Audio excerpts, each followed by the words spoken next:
Hello everyone, welcome to Neso school.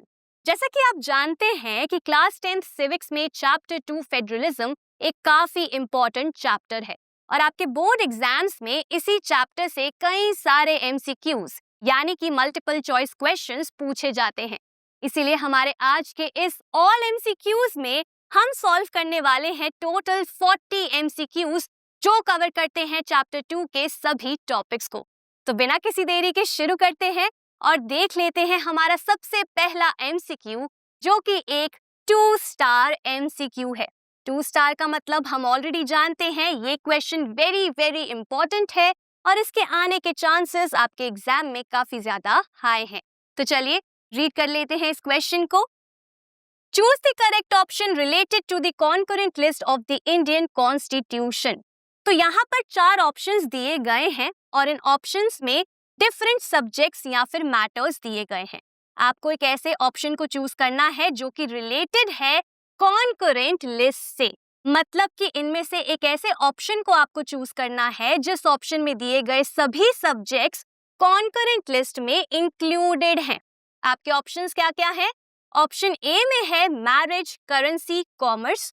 Option B में है defence, banking, education. Option C में है agriculture, trade, irrigation और option D में है एजुकेशन, फॉरेस्ट, मैरिज।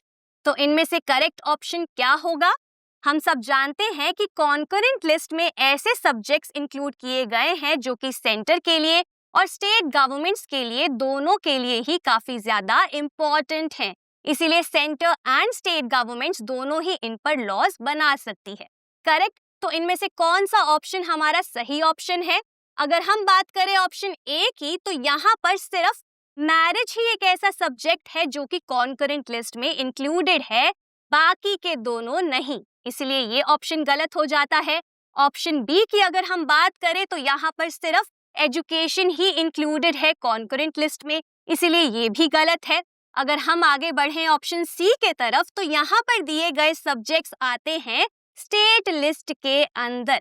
तो हमारा करेक्ट आंसर यहाँ पर क्या होगा? Option D, education, forest and marriage. तो क्वेश्चन नंबर 1 का करेक्ट आंसर है ऑप्शन डी। अब आगे बढ़ते हैं क्वेश्चन नंबर 2 के तरफ, जो भी एक 2 स्टार क्वेश्चन है। Which one of the following countries is the example of holding together federation? ये एक काफी आसान सवाल है। यहाँ पर आपको बताना है कि इन चारों कंट्रीज में से कौन सी कंट्री एग्जाम्पल है होल्डिंग टुगेदर फेडरेशन की। आपके ऑप्शंस हैं A Australia, B India, C USA and D Switzerland. हम सब ने होल्डिंग टुगेदर फेडरेशन के बारे में अच्छे से पढ़ा है और हम ये जानते हैं कि इंडिया एग्जाम्पल है होल्डिंग टुगेदर फेडरेशन का। वहीं पर Australia, USA and Switzerland examples हैं कमिंग टुगेदर फेडरेशंस के। तो सेकंड एमसीक्यू का करेक्ट आंसर क्या है? Option B, India. अब आगे बढ़ते हैं थर्ड एमसीक्यू के तरफ। What are the dual objectives of a federal system? यहाँ पर आपको बताना है कि एक फेडरल सिस्टम के क्या डुअल ऑब्जेक्टिव्स होते हैं, मतलब कि कौन से 2 गोल्स होते हैं, ऑब्जेक्टिव्स होते हैं। आपके ऑप्शंस हैं A, to strengthen the judiciary and legislature, मतलब कि जुडिशरी और लेजिस्लेचर को स्ट्रेंथन करना, स्ट्रॉन्ग बनाना गोल होता है फेडरल सिस्टम का।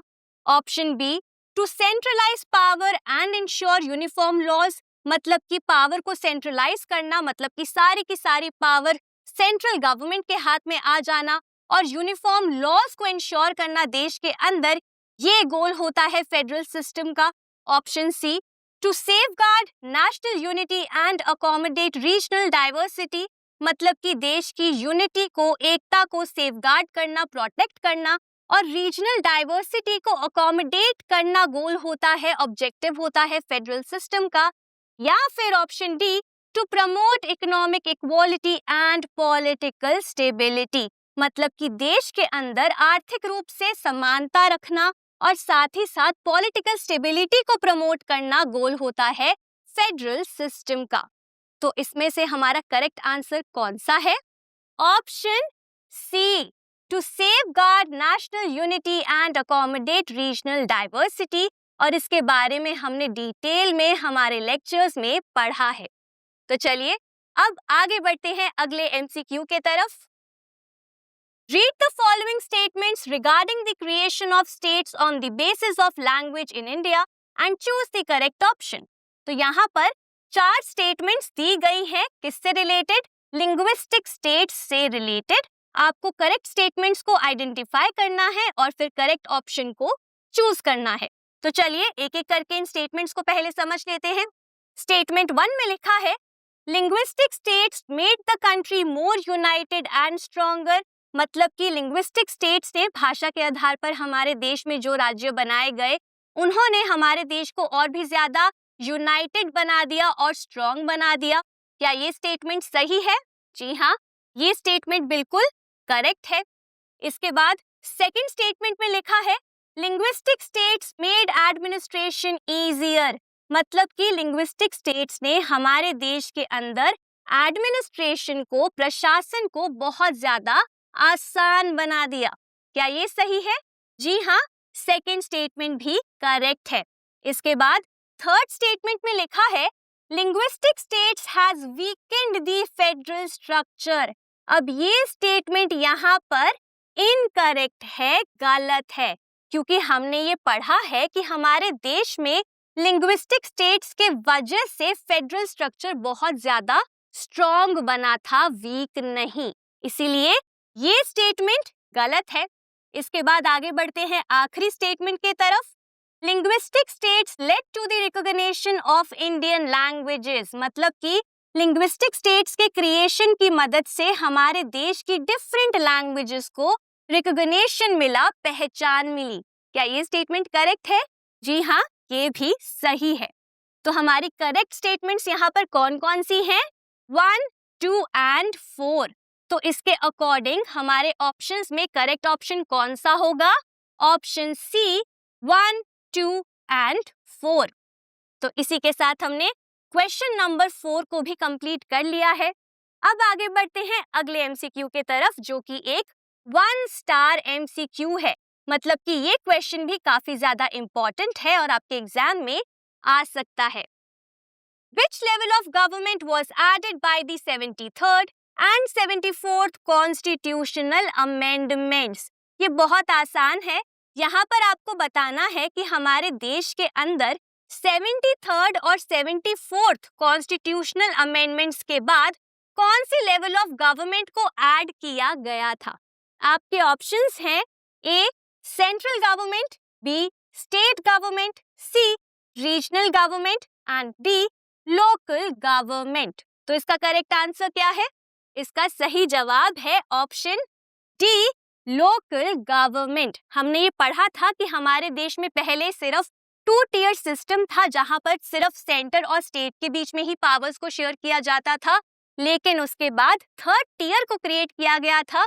मतलब कि लोकल लेवल पर भी गवर्नमेंट को क्रिएट किया गया था, जिसे हम कहते हैं लोकल गवर्नमेंट। तो क्वेश्चन नंबर 5 का करेक्ट आंसर है ऑप्शन डी। इसी के साथ आगे बढ़ते हैं क्वेश्चन नंबर 6 के तरफ। India is described as a quasi federal state because of which of the following. यहाँ पर आपको बताना है कि किन रीजंस के वजह से इंडिया को एक क्वासी फेडरल स्टेट बोला जाता है। तो यहाँ पर 4 डिफरेंट रीजंस दिए गए हैं। इनमें से आपको करेक्ट रीजंस को आइडेंटिफाई करना है और फिर करेक्ट ऑप्शन को चूज करना है। तो चलिए एक एक करके इन रीजंस को समझ लेते हैं। सबसे पहले रीजन में लिखा है, central government has more powers. मतलब कि इंडिया को क्वासी फेडरल इसीलिए बोला जाता है क्योंकि इंडिया में सेंट्रल गवर्नमेंट के पास ज्यादा पावर्स हैं। तो क्या ये रीजन सही है? जी हाँ, हमने इसके बारे में पढ़ा है और हमें पता है कि ये रीजन करेक्ट है। हमारे देश को क्वासी फेडरल इसीलिए बोला जाता है, मतलब कि हमारा देश फुल्ली फेडरल इसीलिए नहीं है क्योंकि इंडिया में सेंटर के पास स्टेट से थोड़ी ज्यादा पावर्स हैं। तो ये रीजन करेक्ट है। इसके बाद सेकंड रीजन में दिया है, residuary powers rest with the central government. क्या ये रीजन करेक्ट है? जी हाँ, ये रीजन भी करेक्ट है। रेसिड्यूरी पावर्स का मतलब क्या होता है? आप सबको याद होगा, मैंने आपको ये पढ़ाया था कि हमारे कॉन्स्टिट्यूशन में union, state and concurrent list के अलावा एक और लिस्ट आती है जिसे हम कहते हैं रेसिड्यूरी लिस्ट, और उस लिस्ट में वो सब्जेक्ट्स होते हैं जो कि बाकी के तीनों लिस्ट में नहीं मेंशन किए जाते, और इस लिस्ट के ऊपर अधिकार होता है यूनियन गवर्नमेंट का, सेंट्रल गवर्नमेंट का। तो उसी को यहाँ पर बोला गया है रेसिड्यूरी पावर्स। अब इसके बाद देख लेते हैं third reason, equal subjects with the centre and the states.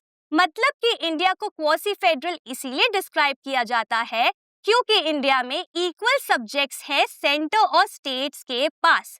क्या ये सही है? जी नहीं, ये गलत रीजन है। इसके बाद है fourth reason, subjects like currency and railways are vested with the centre. मतलब कि करेंसी एंड रेलवेज जैसे सब्जेक्ट्स सेंटर के ही हाथों में हैं। ये भी करेक्ट रीजन है। तो यहाँ पर हमारे करेक्ट रीजंस कौन कौन से हैं? 1, 2 एंड 4। तो इसके अकॉर्डिंग करेक्ट आंसर हमारा क्या होगा? Option D. तो क्वेश्चन 6 का करेक्ट आंसर है ऑप्शन डी। अब आगे बढ़ते हैं अगले एमसीक्यू के तरफ, जो कि एक 2 स्टार एमसीक्यू है। Choose the correct option related to the union list. तो ये सवाल पहले सवाल जैसा ही है, बस यहाँ पर आपको उस ऑप्शन को चूज करना है जिसमें यूनियन लिस्ट के सब्जेक्ट्स दिए गए हैं। ठीक है, यहाँ पे आपके ऑप्शंस हैं A police, foreign affairs, agriculture, B trade, irrigation, marriage, C education, commerce, banking, and D currency, communication and defence. अब हम सब ये जानते हैं कि यूनियन लिस्ट में ऐसे सब्जेक्ट्स को डाला जाता है जो कि पूरे देश के लिए काफी ज्यादा जरूरी होते हैं, इसीलिए इन सब्जेक्ट्स के ऊपर हमें यूनिफॉर्म पॉलिसी की जरूरत होती है। इसीलिए सिर्फ यूनियन गवर्नमेंट ही ऐसे सब्जेक्ट्स के ऊपर लॉज बना सकती है। तो इसका करेक्ट आंसर क्या होगा? ऑप्शन डी इसका करेक्ट आंसर होगा। मतलब कि करेंसी, कम्युनिकेशन, डिफेंस। अब आगे बढ़ते हैं अगले एमसीक्यू के तरफ। A major step towards decentralization in India was taken by amending the constitution in। तो यहाँ पर ये बहुत ही इजी क्वेश्चन है, आपको बताना है कि इंडिया में कब, मतलब कि कौन से ईयर में मेजर स्टेप लिया गया था टुवर्ड्स डिसेंट्रलाइजेशन। आपको याद होगा अभी हमने एक ऐसा क्वेश्चन सॉल्व किया था जहां पर हमें बताना था कि 73rd and 74th constitutional amendments के बाद इंडिया में कौन सी गवर्नमेंट को ऐड किया गया था। अब यहाँ पर आपको बताना है कि सबसे पहला मेजर स्टेप, मतलब कि सबसे पहला कॉन्स्टिट्यूशनल अमेंडमेंट कौन से साल में लाया गया था। आपके ऑप्शंस हैं A 1956, B 1990, C 1992 and D 1986। तो इसका करेक्ट आंसर क्या है? Option C 1992। अब आगे बढ़ते हैं, देख लेते हैं अगला सवाल। Two statements are given below as assertion and reason. Read the statements and choose the correct option. तो ये है एक assertion reason टाइप का क्वेश्चन। तो चलिए assertion and reason को सबसे पहले यहाँ पर समझ लेते हैं। assertion में लिखा है India has a federal system, मतलब कि इंडिया में एक फेडरल सिस्टम है। अब इसके बाद रीजन में क्या दिया गया है? Under a unitary system, either there is only one level of government or the sub units are subordinate to the center। मतलब कि एक यूनिटरी सिस्टम में या तो सिर्फ एक लेवल होता है गवर्नमेंट का, या फिर सब यूनिट्स होते हैं जो कि सबऑर्डिनेट होते हैं टू दी सेंटर। मतलब कि सब यूनिट्स का दर्जा जो होता है वो सेंटर से नीचे का होता है। अब देख लेते हैं हमारे ऑप्शंस क्या क्या हैं। ऑप्शन ए में लिखा है both A and R are true and R is the correct explanation of A. मतलब कि assertion एंड रीजन दोनों ही सही है और आर सही एक्सप्लेनेशन है ए के लिए। ऑप्शन बी में लिखा है both A and R are true but R is not the correct explanation of A. मतलब कि A and R assertion and reason दोनों ही सही है, लेकिन रीजन यहाँ पर करेक्ट एक्सप्लेनेशन नहीं है एजर्शन के लिए। ऑप्शन सी में दिया है A is true but R is false, मतलब कि एजर्शन सही है लेकिन रीजन गलत है। और ऑप्शन डी में दिया है A is false but R is true, मतलब कि एजर्शन गलत है लेकिन रीजन सही है। तो हमारा करेक्ट आंसर यहाँ पर क्या होगा? अगर हम बात करें एजर्शन की तो एजर्शन यहाँ पर बिल्कुल करेक्ट है, क्योंकि इंडिया में फेडरल सिस्टम को फॉलो किया जाता है। ठीक है, तो एजर्शन ट्रू है। अगर हम बात करें रीजन की तो रीजन भी यहाँ पर ट्रू है, क्योंकि एक यूनिटरी सिस्टम में एक ही लेवल होता है गवर्नमेंट का, या फिर सब यूनिट्स होते हैं जो कि सबऑर्डिनेट होते हैं टू दी सेंटर। तो यहाँ पर एजर्शन एंड रीजन दोनों ही करेक्ट हैं, दोनों ही ट्रू हैं। लेकिन अगर हम बात करें करेक्ट एक्सप्लेनेशन की तो यहाँ पर रीजन सही से एक्सप्लेन नहीं करता है इस एजर्शन को, क्योंकि ये दोनों ही रिलेटेड नहीं है। एजर्शन में हम बात कर रहे हैं इंडिया के फेडरल सिस्टम की, ठीक है, वहीं पर रीजन में हम बात कर रहे हैं यूनिटरी सिस्टम की। इसीलिए R is not correct explanation of A. तो यहाँ पर हमारा करेक्ट आंसर क्या होगा? ऑप्शन बी, मतलब कि both A and R true but R is not the correct explanation of A. तो इसी के साथ हमने क्वेश्चन नंबर 9 को सॉल्व कर लिया है। अब आगे बढ़ते हैं अगले क्वेश्चन के तरफ। What is decentralisation? यहाँ पर आपको बताना है डिसेंट्रलाइजेशन का मतलब क्या होता है और करेक्ट ऑप्शन को चूज करना है। तो चलिए ऑप्शंस देख लेते हैं। ऑप्शन ए में लिखा है concentration of power at the centre, मतलब कि डिसेंट्रलाइजेशन का मीनिंग होता है कि सारी की सारी पावर सेंटर के ही हाथों में हो। ऑप्शन बी में है transfer of powers to the lower levels of the government, मतलब कि पावर्स को जब हम ट्रांसफर करते हैं लोअर लेवल्स ऑफ गवर्नमेंट के हाथों में तो उसी को हम डिसेंट्रलाइजेशन कहते हैं। ऑप्शन सी में है division of powers between different organs of the government, मतलब कि जब हम पावर्स को different organs of the government के बीच में डिवाइड करते हैं तो उसी को डिसेंट्रलाइजेशन बोला जाता है। और ऑप्शन डी में दिया है कंट्रोल बाय द जुडिशरी, मतलब कि जब जुडिशरी देश के ऊपर कंट्रोल करती है तो उसी को हम डिसेंट्रलाइजेशन कहते हैं। तो इसका करेक्ट आंसर क्या है? हमने डिसेंट्रलाइजेशन के बारे में अच्छे से पढ़ा है और हम जानते हैं कि इसका करेक्ट आंसर है option B, transfer of powers to the lower levels of the government. तो हमने इस क्वेश्चन को भी सॉल्व कर लिया है। अब आगे बढ़ते हैं अगले एमसीक्यू के तरफ। Which of the following languages are included in the 8th schedule of the Indian Constitution? तो यहाँ पर 4 डिफरेंट लैंग्वेजेस दी गई हैं। आपको बताना है कि इन चारों में से कौन कौन सी लैंग्वेजेस हमारे कॉन्स्टिट्यूशन के 8th शेड्यूल में दी गई हैं। ठीक है, कौन कौन सी लैंग्वेजेस है? 1 हिंदी, 2 मराठी, 3 इंग्लिश एंड 4 उर्दू। हमने इसके बारे में अच्छे से पढ़ा है, इसीलिए हम ये जानते हैं कि हमारे कॉन्स्टिट्यूशन में 8th शेड्यूल के अंदर टोटल 22 रिकॉग्नाइज्ड लैंग्वेजेस हैं, मतलब कि 22 शेड्यूल्ड लैंग्वेजेस हैं, जिनमें हिंदी, मराठी और उर्दू आती है।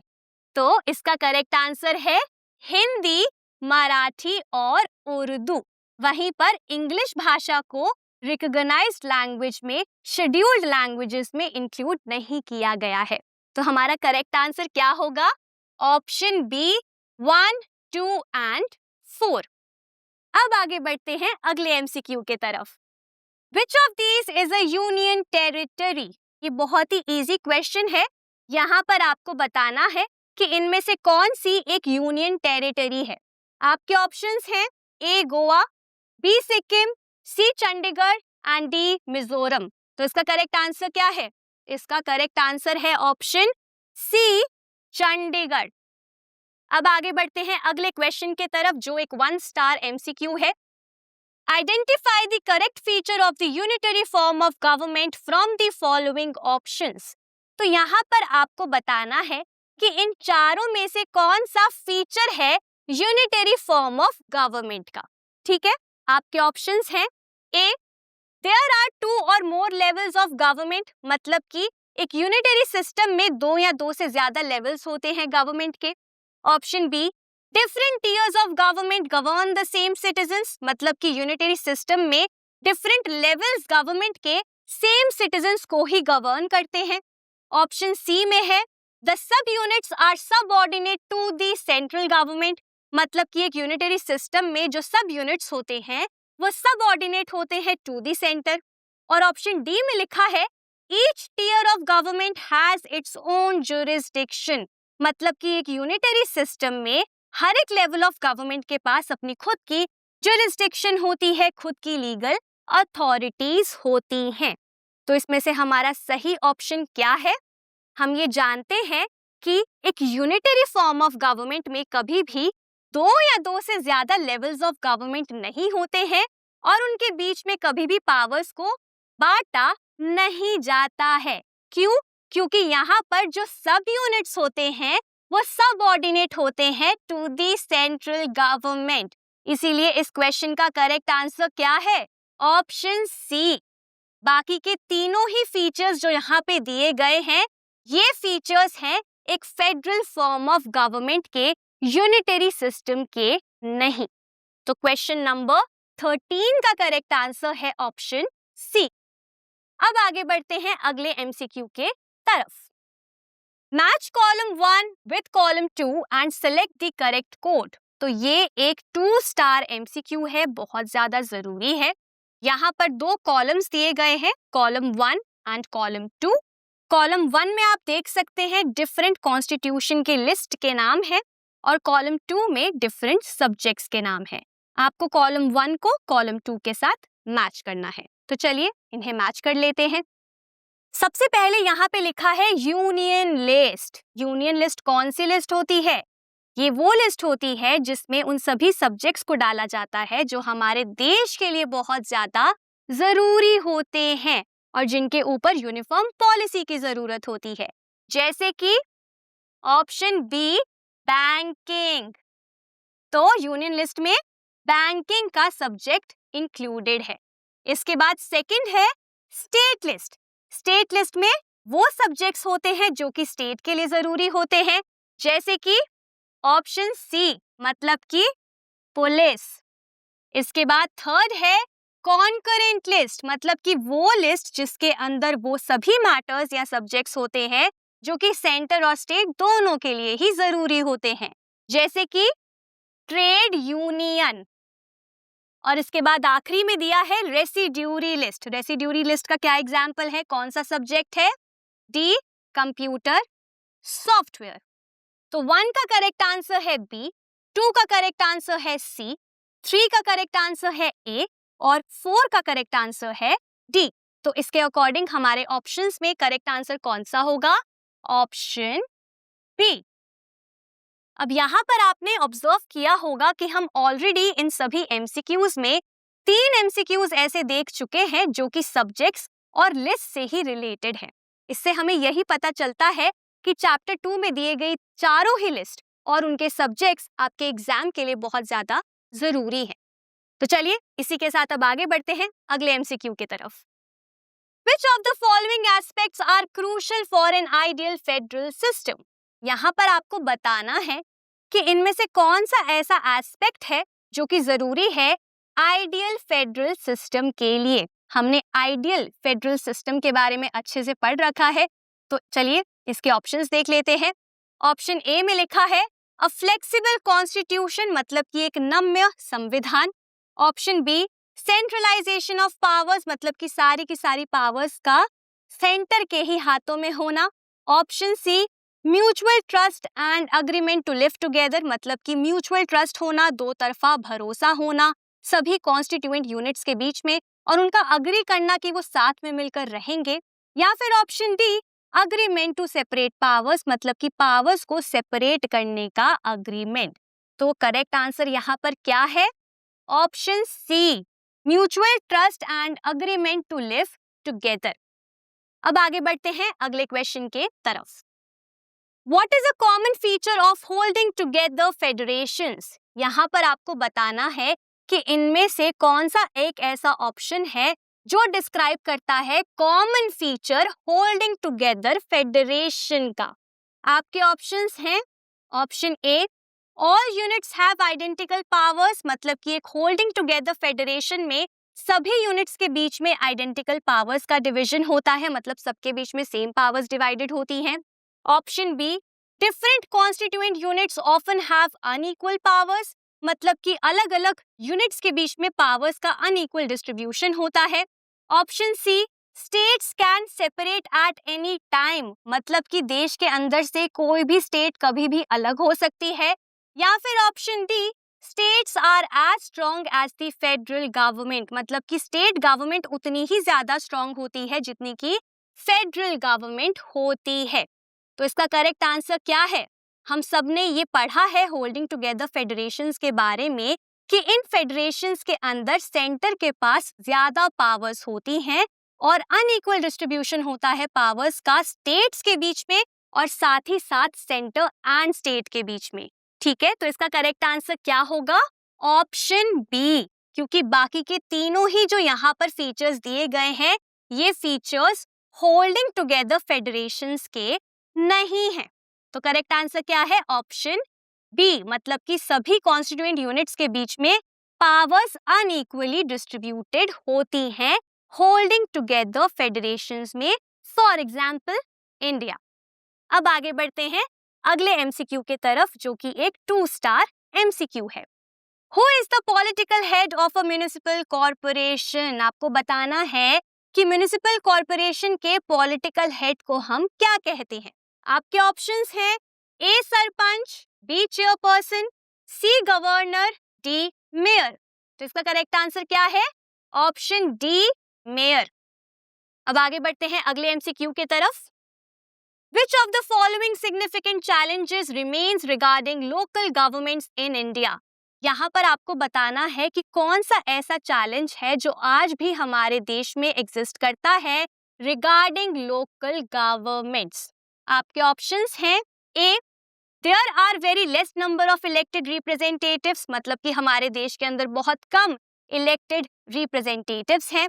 Option B, womens representation has not increased, मतलब कि हमारे देश के अंदर लोकल गवर्नमेंट्स में महिलाओं का रिप्रेजेंटेशन बिल्कुल भी इंक्रीज नहीं हुआ है। Option C, most state governments have not transferred significant powers और रिसोर्सेज, मतलब कि हमारे देश में कई सारी स्टेट गवर्नमेंट्स ने सिग्निफिकेंट पावर्स को, इंपॉर्टेंट पावर्स को आज भी ट्रांसफर नहीं किया है to the local governments.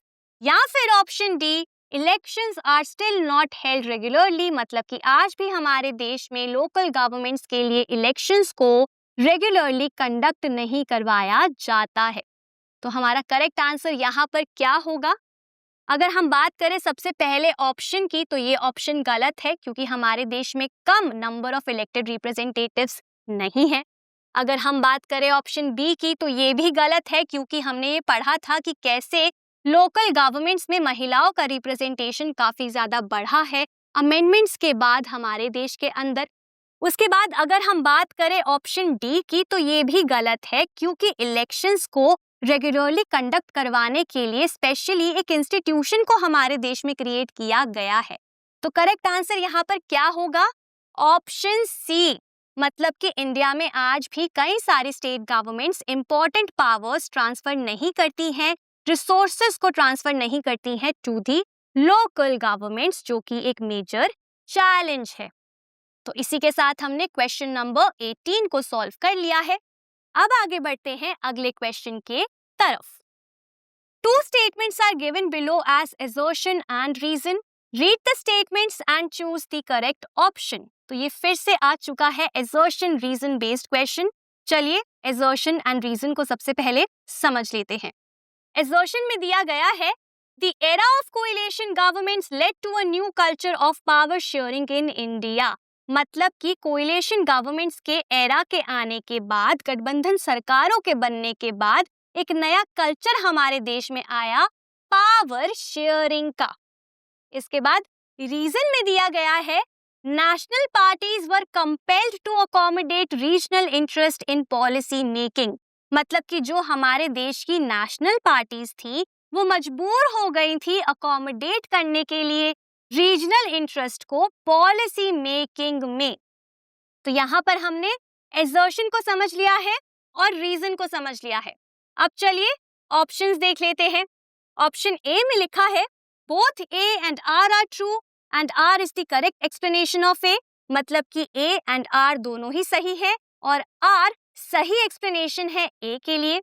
Option B में दिया गया है both A and R are true but R is not the correct explanation of A, मतलब कि एजर्शन एंड रीजन दोनों करेक्ट है लेकिन यहाँ पे रीजन करेक्ट एक्सप्लेनेशन नहीं है एजर्शन के लिए। ऑप्शन सी में दिया है A is true but R is false, मतलब कि एजर्शन सही है रीजन गलत है। और ऑप्शन डी में दिया है A is false but R is true, मतलब कि एजर्शन गलत है लेकिन रीजन सही है। तो हमारा करेक्ट आंसर यहाँ पर क्या होगा? अगर हम बात करें एजर्शन की तो यहाँ पर एजर्शन हमारा बिल्कुल करेक्ट है, क्योंकि जब हमारे देश में कोएलिशन गवर्नमेंट्स का बनना शुरू हुआ तो उसके बाद एक नया कल्चर आया पावर शेयरिंग का, क्योंकि अब नेशनल पार्टीज को एक सरकार बनानी पड़ रही थी रीजनल पार्टीज के साथ मिलकर, जिसके वजह से पावर शेयरिंग का एक नया फॉर्म हमें हमारे देश में देखने को मिला। इसीलिए एजर्शन यहाँ पर बिल्कुल सही है। अगर हम बात करें रीजन की तो रीजन भी यहाँ पर बिल्कुल सही है, करेक्ट है। क्यों करेक्ट है?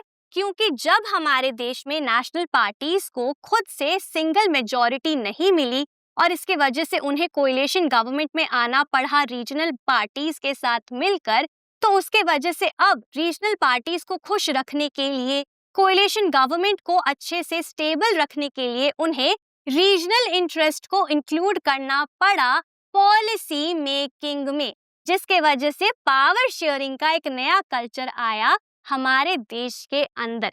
इसीलिए एजर्शन भी सही है, रीजन भी सही है और ये रीजन करेक्ट एक्सप्लेनेशन भी है एजर्शन के लिए।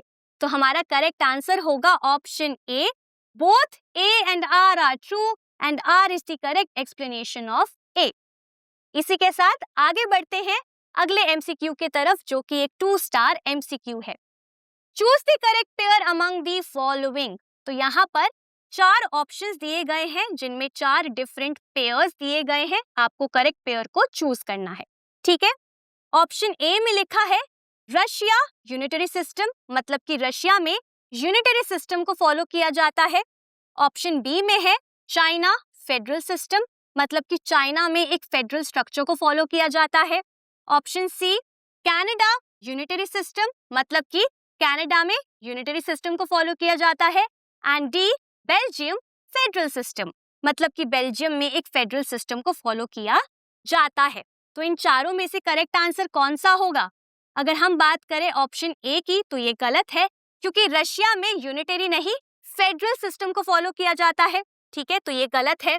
अगर हम बात करें बी की तो ये भी गलत है। क्यों? क्योंकि चाइना में यूनिटरी सिस्टम को फॉलो किया जाता है, फेडरल नहीं। इसके बाद अगर हम बात करें ऑप्शन सी की तो ये भी गलत है, क्योंकि कनाडा में यूनिटरी नहीं फेडरल स्ट्रक्चर को फॉलो किया जाता है। लेकिन अगर हम बात करें ऑप्शन डी की तो ये करेक्ट है, क्योंकि बेल्जियम एक फेडरल स्ट्रक्चर को फॉलो करता है। तो करेक्ट आंसर क्या है?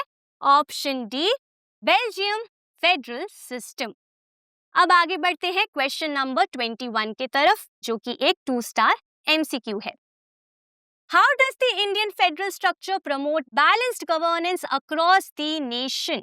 यहाँ पर आपको बताना है कि इनमें से कौन सा ऐसा रीजन है जिसके वजह से हमारे देश में फेडरल स्ट्रक्चर प्रमोट कर पाता है बैलेंस्ड गवर्नेंस को अक्रॉस द नेशन। आपके ऑप्शंस हैं ए, by allowing states to exercise complete autonomy on all issues, मतलब कि हमारे देश में हमने सभी स्टेट्स को ये परमिशन दी है कि वो ऑटोनॉमी रखती है सभी इश्यूज पर अपनी पावर्स को एक्सरसाइज करने के लिए, मतलब कि सभी इश्यूज पर वो फ्रीडम के साथ फ्रीली अपनी पावर्स को एक्सरसाइज कर सकती हैं। Option B, by ensuring a division of power between centre and states, मतलब कि हमने इंडिया के अंदर पावर को डिवाइड किया है अच्छे तरीके से सेंटर और स्टेट्स के बीच में, जिसके वजह से हम प्रमोट कर पाते हैं एक बैलेंस्ड गवर्नेंस को। ऑप्शन सी में दिया है by allowing all decision making processes under the union government, मतलब कि हमने इंडिया के अंदर सभी डिसीजन मेकिंग पावर्स जो हैं वो यूनियन गवर्नमेंट के हाथों में दी है, जिसके वजह से एक बैलेंस्ड गवर्नेंस हो पाता है। और ऑप्शन डी में दिया है by giving more powers to local governments in comparison to states, मतलब कि हमने इंडिया में लोकल गवर्नमेंट्स को स्टेट गवर्नमेंट से ज्यादा पावर्स दी हैं, जिसके मदद से हम बैलेंस्ड गवर्नेंस को प्रमोट कर पाते हैं। तो इसमें से करेक्ट आंसर हमारा क्या होगा? करेक्ट आंसर है यहाँ पर हमारा ऑप्शन बी। इंडिया में हमने पावर्स को अच्छे तरीके से प्रॉपरली कॉन्स्टिट्यूशन की मदद से डिवाइड किया है सेंटर और स्टेट्स के बीच में, जिसके वजह से हम प्रमोट कर पाते हैं एक बैलेंस्ड गवर्नेंस को। ठीक है, तो इसका करेक्ट आंसर क्या है? Option B. अब आगे बढ़ते हैं अगले क्वेश्चन के तरफ। What is the minimum percentage of seats reserved for women in panchayats and municipalities? ये क्वेश्चन बहुत इजी है। यहाँ पर आपको बताना है कि कितने मिनिमम परसेंटेज सीट्स हमारे देश में रिजर्व्ड है महिलाओं के लिए इन पंचायत्स एंड म्यूनिसिपैलिटीज। आपके ऑप्शंस हैं ए 25%, बी 50%, सी 30% या फिर डी 33%। इसका करेक्ट आंसर क्या है? इसका करेक्ट आंसर है ऑप्शन डी 33%। इंडिया में हमने 1/3 सीट्स को रिजर्व किया है महिलाओं के लिए पंचायत्स और म्यूनिसिपैलिटीज में। तो क्वेश्चन नंबर 22 का करेक्ट आंसर है ऑप्शन डी। अब आगे बढ़ते हैं अगले एमसीक्यू के तरफ। Which institution is responsible for conducting panchayat and municipal elections in each state? यहाँ पर आपको बताना है कि वो कौन सी इंस्टीट्यूशन है हमारे देश में जो रिस्पॉन्सिबल है कंडक्ट करवाने के लिए पंचायत एंड म्यूनिसिपल इलेक्शंस को हर एक स्टेट में। आपके ऑप्शंस हैं A election commission of India, B state government, C state election commission या फिर डी पंचायत। हम सब ने इसके बारे में पढ़ा है। हम जानते हैं कि जब 1992 में हमारे देश में कॉन्स्टिट्यूशनल अमेंडमेंट को लाया गया था तो उसके बाद स्टेट इलेक्शन कमीशन को क्रिएट किया गया था। तो इसका करेक्ट आंसर क्या है? Option C state election commission. और यही वो इंस्टीट्यूशन है जो रिस्पॉन्सिबल है कंडक्ट करवाने के लिए elections regularly for local governments. ठीक है, तो क्वेश्चन नंबर 23 का करेक्ट आंसर है ऑप्शन सी। अब आगे बढ़ते हैं अगले एमसीक्यू के तरफ। All the panchayat samitis in a district together constitute. यहाँ पर आपको बताना है कि जब सभी पंचायत समितिज एक डिस्ट्रिक्ट की साथ में आ जाती हैं तो वो क्या फॉर्म करती हैं? आपके ऑप्शंस हैं ए मंडल, बी ब्लॉक, सी जिला परिषद या फिर डी पंचायत। तो इसका करेक्ट आंसर क्या है? इसका सही जवाब है ऑप्शन सी जिला परिषद। अब आगे बढ़ते हैं अगले क्वेश्चन के तरफ। Whose laws prevail if there is a conflict between the state and the central government on a subject in the concurrent list? ये एक इजी क्वेश्चन भी है और बहुत इंपॉर्टेंट भी। यहाँ पर आपको बताना है कि जब कॉन्करेंट लिस्ट में दिए गए सब्जेक्ट्स के ऊपर सेंटर एंड स्टेट दोनों ही लॉज बना लेती हैं और उसके बाद जब उनके लॉज में कोई कॉन्फ्लिक्ट हो जाता है तो उस केस में कौन सी गवर्नमेंट के लॉज को माना जाता है? तो आपके ऑप्शंस क्या क्या है? A state government, B union government, C judiciary या फिर D none of the above. तो इसका करेक्ट आंसर क्या है? Option D union government. अब आगे बढ़ते हैं अगले एमसीक्यू के तरफ। Which is the intermediate level of पंचायती राज? यहाँ पर आपको बताना है कि पंचायती राज का इंटरमीडिएट लेवल कौन सा है, मतलब कि बीच का लेवल, मिडिल लेवल कौन सा है? आपके ऑप्शंस हैं ए ग्राम सभा, बी जिला परिषद, सी म्युनिसिपैलिटी, डी पंचायत समिति। अब इस सवाल के जवाब के लिए ये जरूरी है कि आप सभी को ये पता हो कि पंचायती राज इंस्टीट्यूशन में कितने लेवल्स होते हैं। हम सबने ये पढ़ा है कि पंचायती राज इंस्टीट्यूशन, जिसे हम रूरल लोकल गवर्नमेंट कहते हैं, उसमें 3 लेवल्स होते हैं। सबसे बॉटम लेवल होता है विलेज लेवल, जिसमें ग्राम सभा और ग्राम पंचायत आती हैं। सेकंड लेवल होता है यहाँ पे ब्लॉक लेवल, जिसमें मंडल मतलब कि पंचायत समितिज आती हैं। और फिर आता है थर्ड लेवल मतलब कि टॉप लेवल, जो होता है डिस्ट्रिक्ट का लेवल, जिसमें जिला परिषद आती है। तो यहाँ पर बीच का लेवल कौन सा हुआ पंचायती राज का? पंचायत समिति। तो क्वेश्चन नंबर 26 का करेक्ट आंसर क्या है? Option D. अब आगे बढ़ते हैं अगले क्वेश्चन के तरफ। Who acts as an umpire if disputes arise between different levels of government in a federation? यहाँ पर आपको बताना है कि जब भी कोई डिस्प्यूट हो जाता है, झगड़ा हो जाता है डिफरेंट लेवल्स ऑफ गवर्नमेंट के बीच में एक फेडरेशन में, तो अंपायर का काम कौन करता है? ऑप्शंस हैं A president, B prime minister, C highest court and D governor. आप सबको याद होगा हमने की फीचर्स ऑफ फेडरलिज्म के बारे में पढ़ा था, जहां हमने समझा था कि जो हाईएस्ट कोर्ट होता है वो एक अंपायर के तरह एक्ट करता है जब भी कोई झगड़ा हो जाता है डिफरेंट लेवल्स ऑफ गवर्नमेंट के बीच में। तो इसका करेक्ट आंसर क्या है? Option C, highest court. अब आगे बढ़ते हैं क्वेश्चन नंबर 28 के तरफ, जो कि एक 2 स्टार MCQ है। Which one of the following countries is the example of coming together federation? यहाँ पर आपको बताना है कि इनमें से वो कौन सी कंट्री है जो कि एक एग्जाम्पल है coming together federation का। आपके ऑप्शंस हैं A USA, B India, C Spain and D Belgium. तो इसका करेक्ट आंसर क्या है?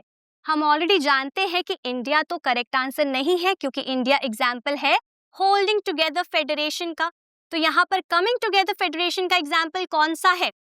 हम सबने ये पढ़ा है कि कमिंग टुगेदर फेडरेशन वो फेडरेशन होती है जो बनती है जब डिफरेंट यूनिट्स साथ में आते हैं, एक देश को बनाते हैं, लार्ज कंट्री को क्रिएट करते हैं और उसके बाद पावर्स को शेयर करते हैं। तो यहाँ पर करेक्ट आंसर कौन सा हुआ? Option A, USA। ठीक है, वहीं पर India, Spain and Belgium example है होल्डिंग टुगेदर फेडरेशंस के। अब आगे बढ़ते हैं अगले MCQ के तरफ।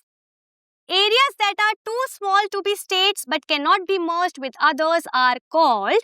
यहाँ पर आपको बताना है कि वो सभी एरियाज जो साइज में बहुत छोटे होते हैं, जिसके वजह से हम उन्हें स्टेट नहीं बना सकते और साथ ही साथ मर्ज भी नहीं कर सकते, मिला भी नहीं सकते दूसरी स्टेट्स के साथ, ऐसे एरियाज को हम क्या कहते हैं? ऑप्शंस हैं A central territories, B union territories, C special territories या फिर डी ऑटोनॉमस टेरिटरीज। तो इसका आंसर क्या है? बहुत ही इजी है, इसका करेक्ट आंसर है ऑप्शन बी, यूनियन टेरिटरीज। अब आगे बढ़ते हैं अगले क्वेश्चन के तरफ। Article 371 gives special powers to states like.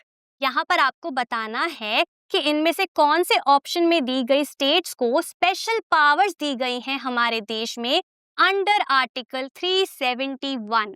आपके ऑप्शंस हैं A Uttar Pradesh, B Jharkhand, C Tamil Nadu, D Assam and Nagaland. तो इसका करेक्ट आंसर क्या है? Option D, Assam and Nagaland. हमारे देश के अंदर असम और नागालैंड और इनके साथ साथ अरुणाचल प्रदेश और मिजोरम को स्पेशल पावर्स दी गई हैं अंडर आर्टिकल 371, और ये एक इम्पॉर्टेंट क्वेश्चन है। अब आगे बढ़ते हैं अगले क्वेश्चन की तरफ। The area over which someone has legal authority is known as. आपको यहाँ पर बताना है कि वो एरिया जिसके ऊपर किसी की लीगल अथॉरिटी होती है, ऐसे एरिया को हम क्या कहते हैं? ऑप्शंस हैं A union territory, B jurisdiction, C province, D state. हम सब ने ग्लॉसरी की मदद से ये समझा था कि वो एरिया जिसके ऊपर किसी की लीगल अथॉरिटी होती है उसे हम कहते हैं जुरिस्डिक्शन। तो इसका करेक्ट आंसर है ऑप्शन बी, जुरिस्डिक्शन। अब आगे बढ़ते हैं क्वेश्चन नंबर 32 के तरफ। To change the power sharing arrangement in India, a bill must be passed by Parliament with। यहाँ पर आपको बताना है कि जब हमारे देश में हमें पावर शेयरिंग अरेंजमेंट को चेंज करना होता है तो पार्लियामेंट में बिल को हमें कैसे पास करवाना होता है? ऑप्शंस हैं ए एटलीस्ट 2/3 मेजॉरिटी, मतलब कि कम से कम 2/3 मेजॉरिटी के साथ बिल पास होना चाहिए।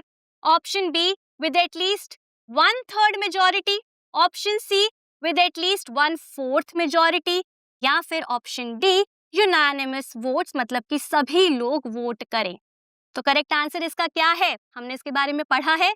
इसका करेक्ट आंसर है ऑप्शन ए, एटलीस्ट 2/3 मेजॉरिटी। तो अगर हमारे देश में हमें पावर शेयरिंग अरेंजमेंट को बदलना है तो सबसे पहले लोकसभा और राज्यसभा में 2/3 मेजॉरिटी के साथ वो बिल पास होना चाहिए और उसके बाद स्टेट्स द्वारा अप्रूवल भी मिलना चाहिए। उसी के बाद पावर शेयरिंग स्ट्रक्चर चेंज हो सकता है। तो हमारा क्वेश्चन नंबर 32 का करेक्ट आंसर है ऑप्शन ए। अब आगे बढ़ते हैं अगले क्वेश्चन की तरफ। Which non-Hindi speaking state demanded that the use of English should continue after 1965? यहाँ पर आपको बताना है कि वो कौन सी नॉन हिंदी स्पीकिंग स्टेट थी हमारे देश में। वो कौन सा ऐसा राज्य था जहाँ पर हिंदी भाषा नहीं बोली जाती थी, जहाँ से ये डिमांड आ रही थी कि इंग्लिश भाषा का यूज कंटिन्यूड होना चाहिए आफ्टर 1965। आपके ऑप्शंस हैं ए गुजरात, बी केरला, सी कर्नाटका, डी तमिलनाडु। तो इसका करेक्ट आंसर क्या है? Option D Tamil Nadu. हमने पढ़ा था कि कैसे तमिलनाडु में वायलेंस भी हुआ था, प्रोटेस्ट भी हुए थे काफी ज्यादा इसी डिमांड के लिए। अब आगे बढ़ते हैं अगले एमसीक्यू की तरफ, जो कि एक 2 स्टार एमसीक्यू है। The constitution declared India as a, मतलब कि हमारे देश का जो कॉन्स्टिट्यूशन है वो इंडिया को कैसे डिक्लेयर करता है? ऑप्शंस हैं A federation of states, B unitary republic, C union of states, या फिर डी सोवरेन डेमोक्रेटिक रिपब्लिक। तो इसका करेक्ट आंसर क्या है? हमने ये पढ़ा है कि कैसे हमारे कॉन्स्टिट्यूशन में इंडिया को यूनियन ऑफ स्टेट्स के तरह डिक्लेयर किया गया है। तो इसका करेक्ट आंसर है option C, union of states. और ये क्वेश्चन कई बार आपके एग्जाम में पूछा जाता है। इसी के साथ आगे बढ़ते हैं अगले एमसीक्यू की तरफ। Which one of the following states were created to recognize differences based on culture, ethnicity और geography? तो यहाँ पर आपको बताना है कि हमारे देश में कल्चर, एथनिसिटी और ज्योग्राफी जैसे डिफरेंसेस को रिकॉग्नाइज करने के लिए कौन कौन सी स्टेट्स को क्रिएट किया गया था। आपके ऑप्शंस हैं ए झारखंड, बी उत्तराखंड, सी नागालैंड, या फिर D all of the above. तो आपको बताना है कि इनमें से कौन सी स्टेट्स को बनाया गया था, क्रिएट किया गया था कल्चर, एथनिसिटी या फिर ज्योग्राफी के आधार पर। तो इसका करेक्ट आंसर क्या है? इसका करेक्ट आंसर है option D all of the above. हमने ये पढ़ा था कि कैसे झारखंड, उत्तराखंड और नागालैंड तीनों को ही बनाया गया था, क्रिएट किया गया था कल्चर, एथनिसिटी और ज्योग्राफी के आधार पर डिफरेंसेस को रिकॉग्नाइज करने के लिए। ठीक है, तो क्वेश्चन नंबर 35 का करेक्ट आंसर है option D all of the above. अब आगे बढ़ते हैं अगले क्वेश्चन के तरफ। Which urban local body is found in big cities like Delhi, Mumbai and Bangalore? यहाँ पर आपको बताना है कि वो कौन सी अर्बन लोकल बॉडी है जो कि बड़े शहर जैसे कि दिल्ली, मुंबई और बैंगलोर में देखी जाती हैं। आपके ऑप्शंस हैं ए म्युनिसिपल कॉर्पोरेशन, बी म्युनिसिपैलिटी, सी मंडल, या फिर डी ग्राम पंचायत। तो इसका सही जवाब क्या है? इसका सही जवाब है ऑप्शन ए म्युनिसिपल कॉर्पोरेशन। हमारे देश के अंदर म्युनिसिपल कॉर्पोरेशन को क्रिएट किया जाता है बड़े शहरों के लिए, मेट्रो सिटीज के लिए। वहीं पे म्युनिसिपैलिटीज को क्रिएट किया जाता है छोटे शहरों के लिए, टाउन्स के लिए। ठीक है, तो इसका करेक्ट आंसर है म्युनिसिपल कॉर्पोरेशन। अब आगे बढ़ते हैं अगले एमसीक्यू के तरफ। Which schedule of the Indian Constitution includes the 22 scheduled languages? यहाँ पर आपको बताना है कि हमारे कॉन्स्टिट्यूशन के कौन से स्केड्यूल में 22 शेड्यूल्ड लैंग्वेजेस के बारे में लिखा है। ऑप्शंस हैं ए 6th, बी 7th, सी 8th या फिर डी 10th। तो करेक्ट आंसर क्या है? इसका करेक्ट आंसर बहुत ही इजी है, सही जवाब है ऑप्शन सी 8th। अब आगे बढ़ते हैं अगले एमसीक्यू की तरफ। Why do states come together in the first route? तो यहाँ पर आपसे पूछा गया है कि फर्स्ट रूट में मतलब कि कमिंग टुगेदर फेडरेशन के रूट में स्टेट्स क्यों साथ में आती हैं। आपके ऑप्शंस हैं A to lose their identity मतलब कि अपनी पहचान को खोने के लिए, option B to increase their security अपनी सुरक्षा को बढ़ाने के लिए, ऑप्शन सी टू पे मोर टैक्सेस मतलब कि और ज्यादा टैक्सेस को पे करने के लिए, या फिर option D to create a unitary form of government मतलब कि एक यूनिटरी फॉर्म ऑफ गवर्नमेंट को क्रिएट करने के लिए। इसका करेक्ट आंसर क्या है? हम ये जानते हैं कि कमिंग टुगेदर फेडरेशंस में सारी ही स्टेट साथ में आती हैं, क्यों? अपनी सिक्योरिटी को, सुरक्षा को इंक्रीज करने के लिए।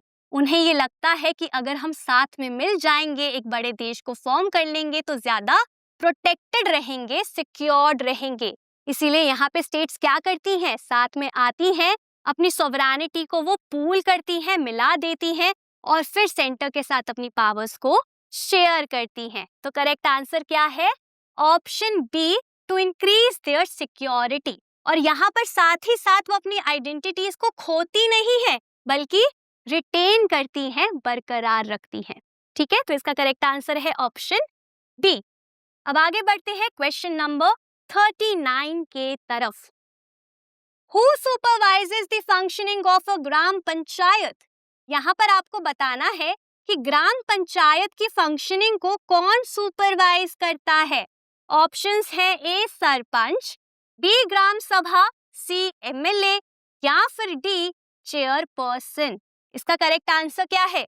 इसका करेक्ट आंसर है ऑप्शन बी ग्राम सभा। कई बार बच्चे कंफ्यूज हो जाते हैं ग्राम सभा और सरपंच के बीच में ऐसे ही क्वेश्चंस में, लेकिन आप ध्यान रखना कि अगर आपसे पूछा जाए कि ग्राम पंचायत की ओवरऑल फंक्शनिंग को कौन सुपरवाइज करता है तो उसका आंसर होगा ग्राम सभा, सरपंच नहीं। तो क्वेश्चन नंबर 39 का करेक्ट आंसर है ऑप्शन बी ग्राम सभा। इसी के साथ आगे बढ़ते हैं हमारे इस वीडियो के आखिरी एमसीक्यू के तरफ। Which of the following was a major step taken towards decentralization in 1992? ये एक काफी इंपॉर्टेंट क्वेश्चन है, आपके एग्जाम में काफी बार पूछा गया है। यहाँ पर आपको बताना है कि वो कौन सा मेजर स्टेप था जो कि डिसेंट्रलाइजेशन के लिए लिया गया था हमारे देश में 1992 में। तो चलिए ऑप्शंस देख लेते हैं। ऑप्शन ए में लिखा है mandatory to hold regular elections of local government bodies, मतलब कि 1992 में ये मैंडेटरी कर दिया गया था कि रेगुलर इलेक्शंस को कंडक्ट करवाना होगा लोकल गवर्नमेंट बॉडीज के लिए। ठीक है, ऑप्शन बी है seats are reserved in the elected bodies for the एससीज, एसटीज एंड ओबीसीज, मतलब कि हमारे देश में लोकल बॉडीज में सीट्स को रिजर्व किया गया है एससीज, एसटीज और ओबीसीज के लिए। ऑप्शन सी में लिखा है state election commission has been created in each state, मतलब कि हमारे देश में हर एक स्टेट में स्टेट इलेक्शन कमीशन को क्रिएट किया गया है। और ऑप्शन डी में लिखा है ऑल ऑफ द अबव, मतलब कि ऊपर के तीनों ही ऑप्शंस करेक्ट हैं। तो यहाँ पर सही जवाब क्या होगा? हम सब ने ये पढ़ा है कि इंडिया में जब 1992 में डिसेंट्रलाइजेशन के लिए अमेंडमेंट्स लाई गई थी तो उसके बाद लोकल गवर्नमेंट बॉडीज के इलेक्शंस को मैंडेटरी कर दिया गया था, साथ ही साथ सीट्स को रिजर्व किया गया था एससीज, एसटीज, ओबीसीज और साथ ही साथ महिलाओं के लिए। और इसी के साथ साथ स्टेट इलेक्शन कमीशन को भी क्रिएट किया गया था। तो इसका करेक्ट आंसर क्या होगा? Option D all of the above. तो क्वेश्चन नंबर 40 का करेक्ट आंसर है ऑप्शन डी। इसी के साथ हमने फेडरलिज्म के सभी एमसीक्यूज को अच्छे से सॉल्व कर लिया है और इन सभी एमसीक्यूज को सॉल्व कर लेने के बाद मैं दे रही हूं आप सबको एक होमवर्क क्वेश्चन। ये एक कार्टून बेस्ड क्वेश्चन है जहां पर मैंने इस कार्टून से रिलेटेड एक क्वेश्चन आप सभी को दिया है और इसके 4 ऑप्शंस यहाँ पर दिए गए हैं। आप इस क्वेश्चन को अच्छे से पढ़िए, समझिए और करेक्ट ऑप्शन को आप आइडेंटिफाई कीजिए और उसके बाद कमेंट सेक्शन में मुझे करेक्ट आंसर लिखकर बताइए। तो आज के लिए बस इतना ही। मैं उम्मीद करती हूँ इन सभी एमसीक्यूज को सॉल्व करना आप सभी के लिए काफी ज्यादा आसान रहा होगा। अब मैं मिलूंगी आपसे अगले चैप्टर के ऑल एमसीक्यूज के साथ। Thank you.